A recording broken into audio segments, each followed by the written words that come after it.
In Washington, tensions continue between Congress and investigations of the Trump White House.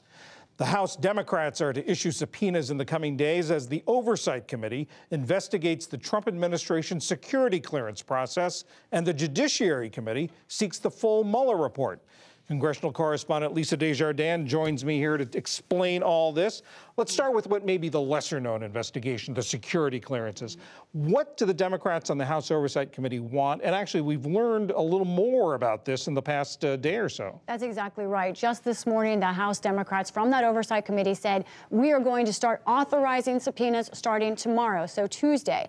And this all surrounds, at least at the beginning of it, a woman named Tricia Newbold, who still works at the White House and who House Democrats say is an important whistleblower. Let's look at exactly what she's saying in this. It's about the security clearances and who can get them at the White House, who has been able to get them. First, she alleges that there were 25 clearances given to officials against the recommendations of her and her colleagues. She does these reviews, and she says there were serious concerns from criminal offenses to foreign influence that she said should have rejected these clearances. Instead, they were given. She also says that the White House, at some point, in her words, says the committee, stopped doing credit checks for anyone applying to the White House, which is something new and something quite eye-popping. Now, Republicans in a dueling memo say these charges are exaggerated and that Democrats have cherry-picked her testimony. It is only behind closed doors, John, so we don't really know exactly what she said. One reason this is of such concern, two names, Jared Kushner and Ivanka Trump.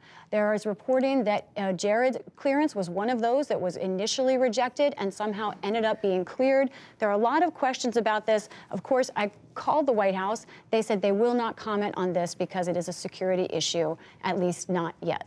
So that's the House Oversight Committee. Yes, The House just one. The House Judiciary Committee is also preparing subpoenas of their own. These over the Mueller report. Right. This is something we've all been talking about for a while. And it's interesting because the House Judiciary Committee said, we want that report by April 2nd.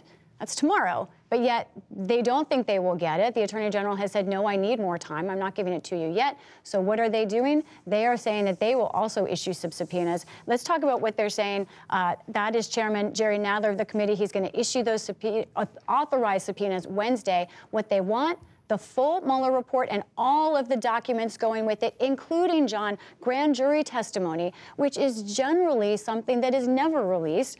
They argue there is a precedent here. They point where? To Watergate. And at that point, the special prosecutor in the Watergate case did get that kind of material released to Congress. Republicans say that's a terrible precedent and that release in that case was a mistake. We're going to see this legal debate play out very, very strongly in the next couple of days. Lisa Desjardins, thanks very much.